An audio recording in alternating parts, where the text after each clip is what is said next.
iDriveSoCal is brought to you by the best automotive retailers from across Southern California. We consider our dealer partners friends and highly recommend them. When it's time for you to buy, just go to iDriveSoCal.com and click on dealers to get connected. Or email me and I'll personally introduce you.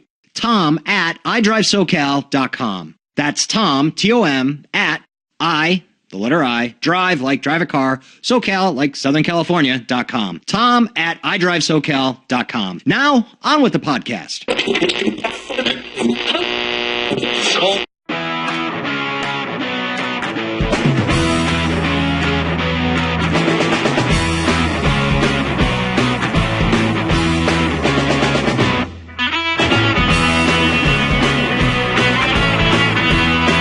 Welcome to iDriveSoCal, the podcast all about mobility from the automotive capital of these fine United States of America, Southern California. Tom Smith here with the good professor, Mr. Clinton Quan. Say hello, Clinton. Hi, Tom. Hello, my friend. This podcast actually brings the good professor and I full circle. I don't think it's a year to the date, but about a year ago, the very first podcast that we did was a recap of the LA Auto Show, and specifically the professor's top 5 picks from the LA Auto Show. So, man, we've done a lot in a year, you know? Yes, we have. It's been a lot of fun. iDriveSoCal has been a labor of love. Thank you for listening. Thank you, Professor, for joining me for so many fun podcasts for us to put together, and hopefully we truly hope that you enjoy listening to our podcasts. We definitely love talking about what we talk about. So and there's lots of the car culture in Southern California. I mean, geez, but not only Southern California, really across the United States, around the world. And as mobility continues to shift and evolve, you know, we're right here on the cutting edge, trying to bring you the latest and enjoying immensely doing so. So, again, about a year down, or a year ago, we did the professor's top 5 from the LA Auto Show. Now, I'm going to reintroduce the professor as if brand new. Clinton has been a friend for probably close to 10 years. When we first met, our then girlfriends introduced us, and they had met in college. Our then girlfriends had met in college, and Clinton just struck me as, you know, this guy. Man, he knows his cars like crazy, but also he won't stop talking about cars. Like, and no joke, even after we started this podcast, like, we'll do this podcast and then we'll wrap the podcast up, and then we'll be walking to our cars. And he'll still be talking about cars, which is great. But that just gives you an idea of the passion. But so the and I nicknamed him the professor because he knows like the most granular detail about everything coming off of any major manufacturer's supply line. So whether that's domestic, imports, luxury, even exotics, everything. He knows the most granular detail about all these cars. And there's a lot to know because they're rolling computers these days and, you know, becoming rolling living rooms as well with all the tech and innovation and entertainment available in them. But so at any rate, Professor, thank you for a very fun first year. I'm looking forward to many, many additional years to come of iDriveSoCal collaboration with the good professor. Thank you. It's been an absolute pleasure. So the LA Auto Show, we've already done a podcast on kind of our experience of the press days of the LA Auto Show, which is called the press days are called Automobility LA. So definitely check out that podcast if you haven't already. Some very interesting things happening in regard to the future of the automotive business, the future of mobility. And we discussed that in that podcast. In this one, we're going to talk about the professor's top 5. Now, these are the top 5 picks specifically from the 2018 LA Auto Show. But what are the other criteria, Professor, that you put on this particular list of top 5 vehicles? It would have to be a brand new design or or a heavily refreshed automobile. Brand new design or heavily refreshed. Okay. So a new design means it's a brand new generation of a vehicle? Yes, brand new generation. So that would have a brand new exterior design, brand new interior design. It may have a new, it's probably going to have a new interior as well. Or if it doesn't, it's going to be similar to another vehicle in its lineup, such as, say, the Honda the Passport that we did another podcast on. Right, exactly. The Honda Passport, which actually is brand new, but it's coming back. Yes. But for those that that don't know, that basically when a vehicle comes out each year, it falls into one of three categories. It's either brand new, it's being refreshed, or it's just a new year, right? And the difference is a brand new vehicle comes out usually every 5, 6, or 7 years. Yeah. And what we mean by that is let's take the Honda Civic, right? Yes. About every 5 or 6 years, your Honda Civic will be completely redesigned by Honda. And then you want to go to, of course, our partners at Rock Honda in the Los Angeles suburb of Fontana, California, to pick your Honda Civic up. But that happens every 5 or 6 years. Now that's category number one. Category number two is the refresh. And the refresh usually happens sometime mid-cycle of that all-new vehicle. Correct. So usually that would be the 3rd or 4th year. And a refresh is usually consisting of things that are minor cosmetic, minor technical, minor interior. By cosmetic, I meant minor exterior cosmetic usually or interior cosmetic. That would be the exterior. Usually that would be the taillights or the headlights, changes to the grille design, and then interior there might be some changes to the way the dashboard is designed or the audio climate controls. And then if there's a more significant refresh, maybe a new engine. And then so that's the kind of life cycle of a car. And then those years in between being all new or refreshed are just normal years, right? It's just it's just a new tick on the old annual number that the car is, right? Instead of a 2018, it's a 2019. Yes, and they might have, maybe there's a new trim, or they're adding a feature as standard equipment versus optional equipment. Got it. Or they tinker around with the packages. So there's always something going on with a car, but those are, every year a new car comes out, or every year every model new cars. Year. Yeah, every model year. That's a good way to put it. Well, that's technically the way to put it. Yes. Those are the three categories that a car can fall into. A new car can fall into. So with that being said, the professor's top 5 from the LA Auto Show. Again, the criteria have to fall into? Brand new or heavily refreshed. Brand new or heavily refreshed. Okay. With that being said, Professor, how are we doing this? Are we going from... We're going to go from 5 to number 1. 5 to number 1. Number 1 being your most favorite. Yes. Most favoriteest favorite. All right. You could say that, yes. All right. And it can be anything. It can be exotic, luxury, import, domestic. Can be anything. That is correct. Okay. So I'm trying to pick a number of different vehicles from different categories, something for everyone. All right. Number 5. So number 5 will be the pretty much almost all new 2020 Porsche 911, and I say almost all new because from what I've read, about 20% of the parts were from the previous generation 911, but it does have an all-new exterior design, even though for most people when you look at it, you're probably thinking it's the same 911, but they've tried to retain that classic 911 styling, and they've done a great job with that. It's a gorgeous car. To me, it looks bigger. It is bigger. Now, the wheelbase is actually the same, but it's got longer front and rear overhangs. And for those of you who don't know, the overhang is that part that is in front of the center of the wheel to the front of the car, or the back of the wheel to the back center of the wheel to the back of the car. So the wheelbase it means that the frame hasn't gotten any bigger. Yeah. The wheelbase is the distance from the front center of the wheel to the back center of the wheel. Wheel to wheel center. Got it. Okay. I was going to get a little bit more granular with the explanation, but that's fine. Sometimes I just need to shut up. This is going to be one of those times. I'm just going to shut myself up.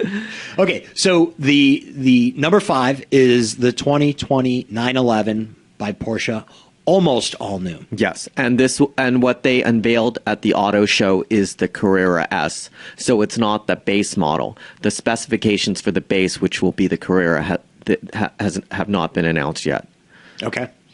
And the Carrera S, it's going to have a 443 horsepower, 390 pound-feet of torque. So horsepower has increased by 23 from 420, and it's increased by 22 in terms of pound-feet of torque from 368 to 390.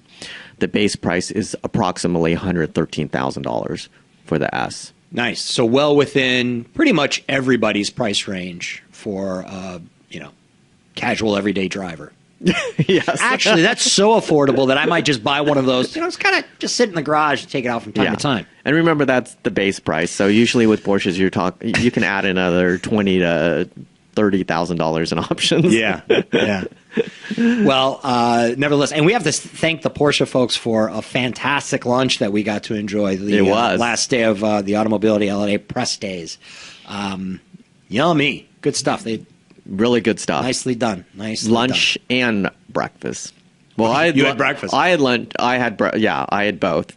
I had breakfast. I had a late breakfast, and then I was told they're transitioning right into lunch. So I figured, well, might as well just stay here. Did you try to walk off some calories by chance? No, there was no time. There's no time. I gotta eat more. All right. Number 4. Number 4, I think this will be a surprise to a lot of people. This is the 2019 Kia K900, which is their full-size luxury sedan. There wasn't a 2018 model, and this is an all-new model. It features the same engine that's used in the Stinger GT, and that is a 3.3-liter twin-turbo V6 that cranks out 365 horsepower, 376 pound-feet of torque. And the new K900 will not have a V8 engine. It's just one engine, but it will come standard with all-wheel drive as well. So that's another difference between the previous generation K900 and this new one. And this one, I think it looks absolutely beautiful. Really clean design. I love the way the back looks. It almost has that Bentley-esque design on the taillights. Now, that is... that's a full-size sedan. It is a full-size luxury sedan. It has a starting price of just under $60,000. There's really one package available, which is $4,000. And so you're going to get a fully loaded one at $64,000. Now, you look at a Mercedes S-Class, also with a V6 engine, which actually has just a little less horsepower, all-wheel drive 4MATIC S450. Starting price is $94,000.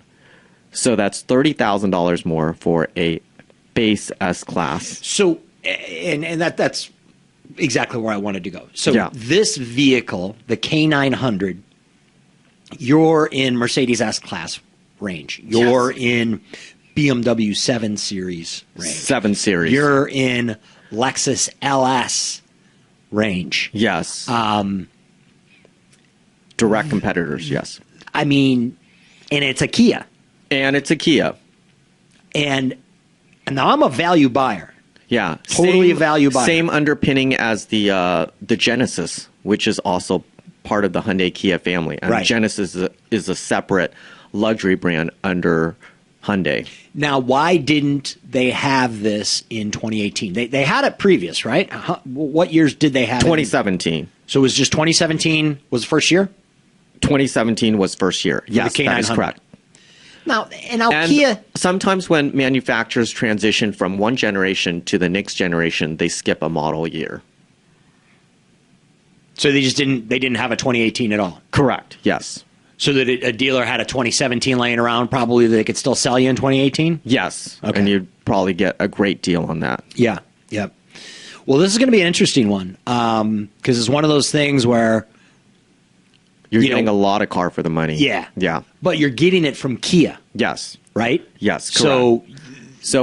For a lot of people, that badge, that nameplate's very important, so they're not going to consider it. But for those who are looking for a great car with a lot of features, all the bells and whistles of something that's of the $90,000 range, it's hard to beat. And then you get this, and then you can get us another car for $30,000, and you're getting as much as and you know that Mercedes S-Class, which is the base one, the 4MATIC for $94,000. It's probably going to be almost impossible to get one at that price, right? Usually those cars, they have other features on it. Right, so it's probably going to be well over $100,000. It'll probably be $105,000. Right. Yes. But you're getting that Mercedes badge. Yeah. But personally, I like the styling of the K900 more. I mean, that's one of the things. Yeah. It'll be exciting to see how that brand develops. Yeah. As well as the Genesis brand, what they're trying to do there. It'll be exciting to see how that brand develops. But it's an interesting thing, that is the extreme example of the value in a vehicle as opposed to the badge.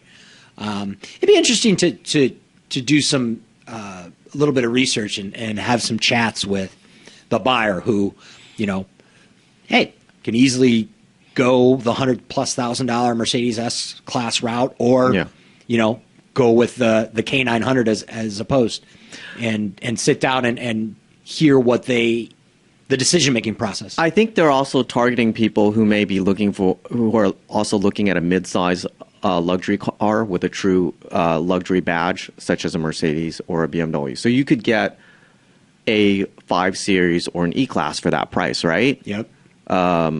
A Mercedes E-Class with a 6-cylinder engine and that horsepower, it's going to be about $59,000 too. But that's without any options.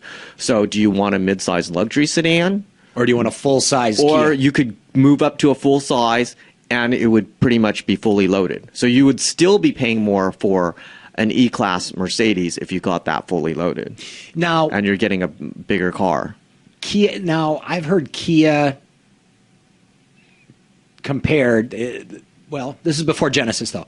So I've heard Hyundai Kia compared to Mercedes BMW in such a kind of perspective of Mercedes, generally speaking, being a little bit more luxury focused, and BMW, generally speaking, being a little bit more performance focused. Yes, and when you speak to most people, that's the perception they have, right? And that Mercedes, they're known for their luxury. BMW is definitely known for performance. And I think Hyundai Genesis is definitely more luxury oriented, and Kia is definitely more performance oriented with especially with the Stinger. Yeah.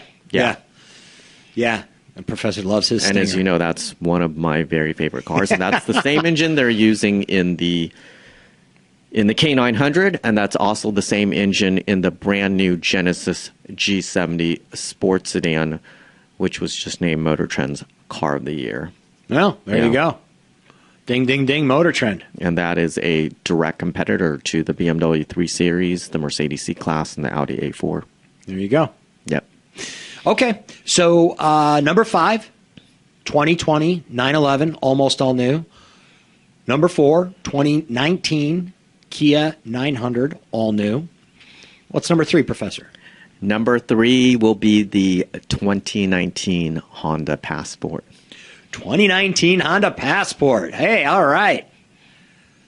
Shout out to our friends at Rock Honda in the Los Angeles suburb of Fontana, California. And I read that Honda actually decided on that name while they were already designing and engineering their vehicle.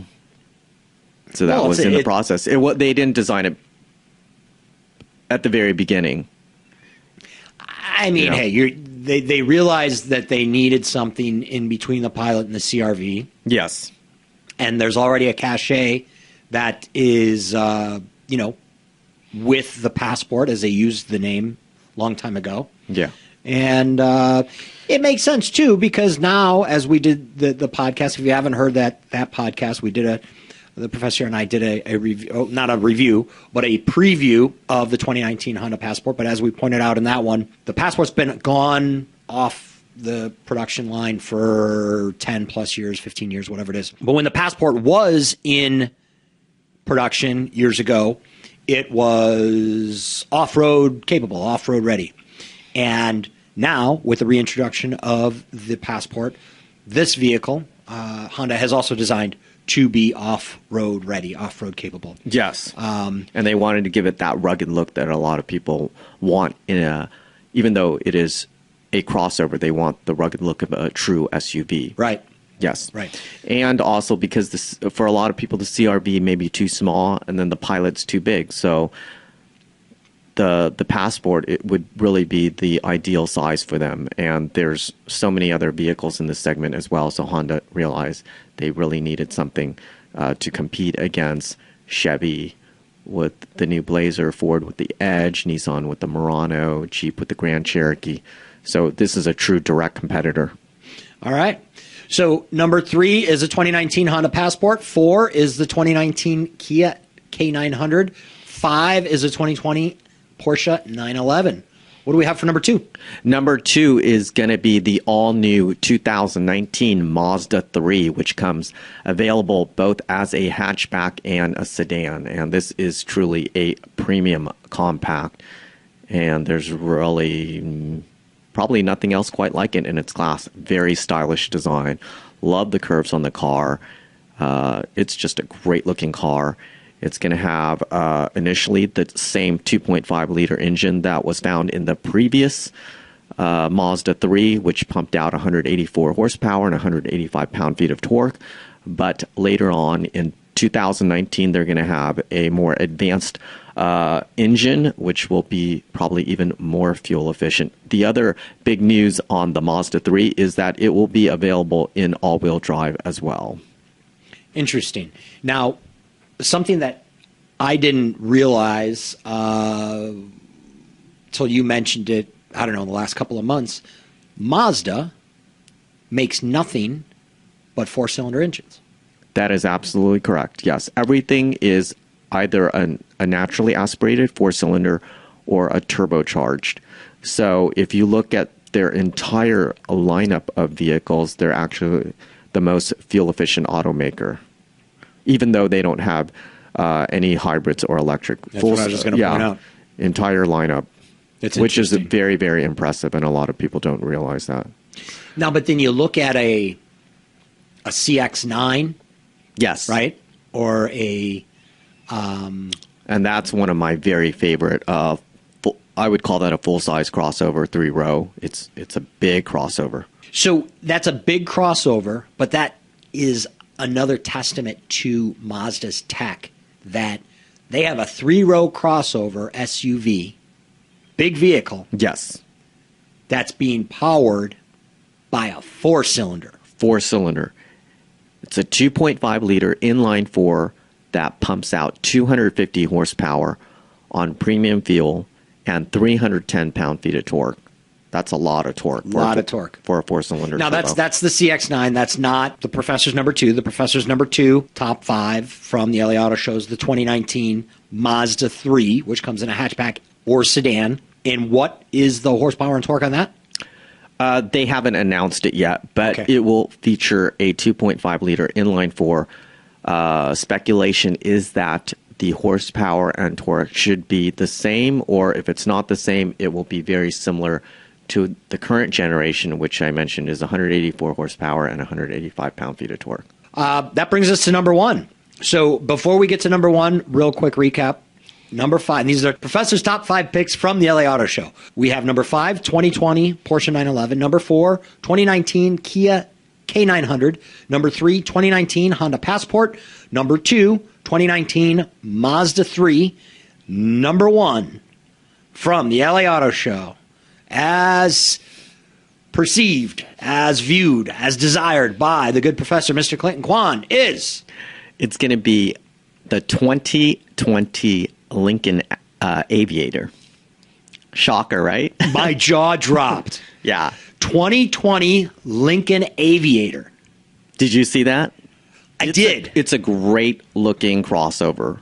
Now, interesting, Lincoln calls it a midsize, but if you look at it, huge. It's not a midsize. That's a full-size vehicle. I mean, look, we've talked about that. Everything's getting bigger. Nothing. Well, they have a midsize. It's the Nautilus. And they have a compact, the MKC. The Nautilus is definitely a midsize. This vehicle is going to be, it's easily over 200 inches in length. I can't imagine it being less than that. It's a big vehicle. So the non-luxury version of this is the Explorer. Correct. Right? Yes. The Ford Explorer. Yes. I think Okay. they're going to come out. Ford will have a new Explorer, so it'll probably use the same platform. Right. Now, this vehicle has a 3-liter V6 twin turbo that cranks out 400 horsepower. 400 horsepower, 400 pound-feet of torque. We got 3 rows here? That's the engine. Oh, yes. Okay. It's got to have 3 rows with the size of this vehicle. Okay. So that's actually the base engine. They're also going to have That's the base. Yeah. That is that. So you can get one with more than 400 horsepower. They're going to have one with a battery electric. It's a combination hybrid. That's going to pump out 450 horsepower, but more importantly, The torque's going to be sick. 600 pound-feet of torque. Wow. 600 pound-feet of torque. Now, these are... And the interior is beautiful in this car. It's not like the other Lincolns. Maybe you could say it's maybe similar to the Navigator, but it's gorgeous. Yeah. These are front-wheel drive standard, all-wheel drive option, all-wheel drive standard. Rear-wheel drive? What are they? I believe it will be. Yes, they'll definitely have all-wheel drive, but front-wheel drive probably standard. Okay. I don't know if they've made that decision yet because it is a 2020 model, so I don't know when it'll come out. But the trims will be base, so that'll just be Aviator. Then they'll have Reserve. Then there's, let's see, the very top line is the black label. Okay. But then there's something in between the Reserve and the black label. I believe that's I think it's the Grand Touring Edition. All right. Yeah. And I don't know how long it'll be until we see Matthew McConaughey in TV spots with the Lincoln Aviator. Well, this is a very, very important vehicle for Lincoln. Yeah. Yeah. Why do you say that? Well, for those of you who don't know, Lincoln in the past several years they've spent a lot of money on marketing. Yeah, right. Well, Matthew McConaughey. Yeah, they've been on a slight decline in terms of sales. So this is a very, very important vehicle for them, and I think it could change the perception for a lot of consumers about Lincoln. It cranked my head at the auto show for sure. Love the name, the Aviator. That's not a new name, though. It's They've not had a that new name for a long time. And just like with Honda, they're bringing it back. Yeah. But for the Navigator, it's a great vehicle, but I think it's going to be too big for most people. So I think this is the right size for a lot of people. With the Navigator, I mean, and that's also a lot more expensive too. You got the Navigator and the Escalade that And the Navigator is a very boxy looking vehicle. This one's got more curves on it. It's more stylish and great looking interior, and you're getting all that horsepower in that vehicle. All right. And you're getting the third row. Yeah. Okay. Well, there you have it. The good professor, Mr. Clinton Quan's top 5 from the 2018 LA Auto Show. From 5 to 1, we have number 5, the 2020 911, almost new, from Porsche. You have number 4, the 2019 Kia K900, all new. Number 3, the 2019 Honda Passport, which Honda's bringing back, and that's going to fall between the Pilot and the CR-V. Go to our friends at Rock Honda for that one. Number 2, the 2019 Mazda 3, which comes in a hatchback or sedan. And then the number 1, surprising, Lincoln entry, the 2020 Lincoln Aviator. That is the good professor's top 5 from the 2018 LA Auto Show. Professor, unless you have anything else? I think we've covered it all. You're good? All right, I'm good. For iDriveSoCal, Professor, thank you so much, as always. Thank you. I'm Tom Smith. Thank you, as always, for tuning in.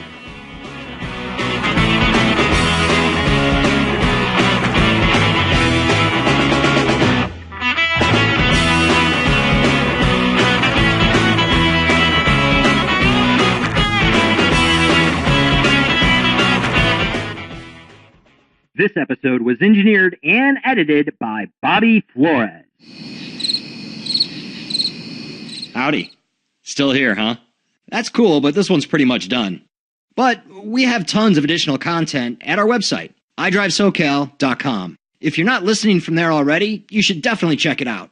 From there, you can subscribe to our newsletter, the podcast, or leave a note. And I'd love to hear from you too. Here's my email, tom@iDriveSoCal.com. That's Tom, T-O-M, at iDrive, the letter I, drive like drive a car, SoCal like Southern California.com. Tom@iDriveSoCal.com.